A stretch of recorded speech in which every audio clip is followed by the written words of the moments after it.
দেশের এবং প্রবাসের ভাই বোনদের প্রতি সালাম। আসসালামু আলাইকুম। আমি প্রভাষক ডাক্তার রিক্তা পারভিন, চেম্বার সেবা হোমিও কমপ্লেক্স অ্যান্ড সেবা ডিজিটাল ল্যাব, উপজেলা মডেল মসজিদের পূর্ব পাশে, শিমুলিয়া, মাগুরা। আজকে আমার আলোচনার টপিকস পুরুষের ন্যায় মহিলাদেরও বীর্যপাত হয়। অনেকের ধারণা এবং অনেকেই জানে যে মহিলাদের বীর্যপাত হয় না, শুধু পুরুষদের বীর্যপাত হয়। এটা প্রমাণ করার জন্য বিভিন্ন পত্রিকা, ম্যাগাজিন এবং সর্বশেষ গুগলে সার্চ দিলে বোঝা যায় যে মেয়েদেরও বীর্যপাত হয়, তবে পুরুষের মতো না, কারণ পুরুষের বীর্যপাত হয় যৌন মিলনের শেষের দিকে, আর মহিলাদের বীর্যপাত হয় যৌন মিলন চলাকালীন সময়। সব পুরুষেরাই মহিলাদের বীর্যপাত ঘটাতে পারে না, কারণ অধিকাংশ পুরুষেরই বীর্যপাত খুব দ্রুত হয়ে যায়। আর মহিলাদের বীর্যপাত ঘটাতে হলে দীর্ঘ সময় সহবাসে লিপ্ত থাকতে হয়। দীর্ঘ সময় সহবাসে লিপ্ত থাকার কারণে মাল্টিপল অর্গাজম, মিনিং একবার অর্গাজম হয়ে যায়, এবং মাল্টি স্টিমুলেশন ব্যবহৃত হয়। এই মাল্টি স্টিমুলেশন 3টি জায়গায় ব্যবহৃত হয়: ক্লাইটোরিয়াল, যোনিপথ এবং জি স্পট, এর ভিতরের দিকে ডিপ জি স্পট। এই মাল্টি স্টিমুলেশন 3টি জায়গায় লাগাতারভাবে চলতে থাকলে এবং যৌন মিলন দীর্ঘায়িত হলে মেয়েদের বীর্যপাত ঘটানো সম্ভব হয়। মেয়েদের যৌন মিলনের পূর্বে যে ফোরফেলে করা হয় এবং ফোরফেলে করার সময় যে অর্গাজম হয়, অর্থাৎ যে ফ্লুইডটা নিঃসৃত হয়, এটাকে কামরস বলে।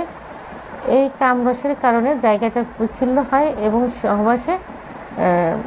সহজে সহবাস করা যায়। তো অনেকে মনে করে যে এই যে কামরস, এটাই হয়তো বীর্যপাত, কিন্তু না। বীর্যপাতটা হলো পুরুষের ন্যায়, কিন্তু পুরুষদের বীর্যপাত গাঢ় হয় আর মহিলাদের বীর্যটা পানির মতো হয়, অর্থাৎ প্রসাবের মতো, এবং প্রসাবের ছিদ্র দিয়ে এটা বের হয়। পুরুষের বীর্য যেমন তৈরি হয় অন্ডকোষ এবং প্রোস্টেট গ্ল্যান্ডে, মহিলাদের বীর্য তৈরি হয় স্কিনিস গ্ল্যান্ড এবং ইউরেথ্রার চারপাশের জায়গা থেকে। মহিলাদের বীর্য সাদা, অর্থাৎ পানির মতো স্বচ্ছ, কিন্তু কোনো ঝাঁঝালো গন্ধ থাকে না, কারণ প্রসাবে ইউরিক অ্যাসিড এবং ইউরিক থাকে, কিন্তু মহিলাদের বীর্যে কোনো ইউরিক অ্যাসিড এবং ইউরিক থাকে না, যে কারণে ঝাঁঝালো গন্ধ হয় না, কিন্তু একজনের আষ্টে গন্ধ অনুভব হয়। তাহলে মেয়েদের যে অর্গাজম হয় সেটা মেয়েরা কি করে বুঝবে? মেয়েরা যৌন মিলনে লিপ্ত হবার পর প্রসাবের বেগ আসে, তখন আবার প্রসাব করে এসে যৌন মিলনে লিপ্ত হয়। এই যে প্রসাবের বেগ আসে, এই প্রসাবের বেগ আসাটাই বীর্যপাত। এই প্রমাণের জন্য কি করতে হবে? সহবাসের পূর্বে প্রসাব করে আসতে হবে এবং আবার সহবাসে লিপ্ত হতে হবে। এই সহবাসে লিপ্ত হবার পর তখন প্রসাবের বেগ আসে এবং প্রসাব হয়ে যায়। যে প্রসাবটা হয়ে যায়, এটাই বীর্যপাত। যৌন মিলনে যাবার পর মেয়েদের কখনো প্রসাবের বেগ আসে না, কিন্তু এই যে বেগ আসছে, এইটাই হলো মেয়েদের বীর্যপাত।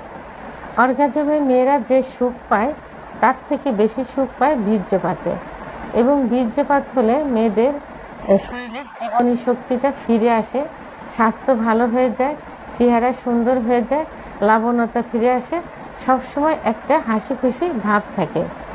আর পুরুষেরা যদি মেয়েদের অর্গাজম বীর্যপাত ঘটাতে পারে, তাহলে তারাও সুখ অনুভব করে এবং তাদের আত্মবিশ্বাস ফিরে আসে, মেয়েদের প্রতি, পার্টনারের প্রতি, স্ত্রীর প্রতি আকর্ষণ ফিরে আসে এবং বারবার তাদেরকে কাছে পাওয়ার জন্য চেষ্টা করে। তাহলে অর্গাজমের থেকে বীর্যপাত সব থেকে সুখের, এবং বীর্যপাতের স্বাদ সবাই গ্রহণ করতে পারে না।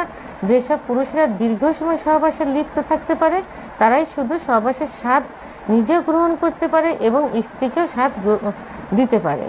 তো বন্ধুরা, আমার ভিডিওটি সম্পর্কে যদি কোনো মতামত থেকে থাকে অবশ্যই কমেন্টসের মাধ্যমে জানাবেন। আর ভিডিওটি ভালো লাগলে লাইক, কমেন্ট, সাবস্ক্রাইব করে আমার সঙ্গে থাকুন। আল্লাহ হাফেজ।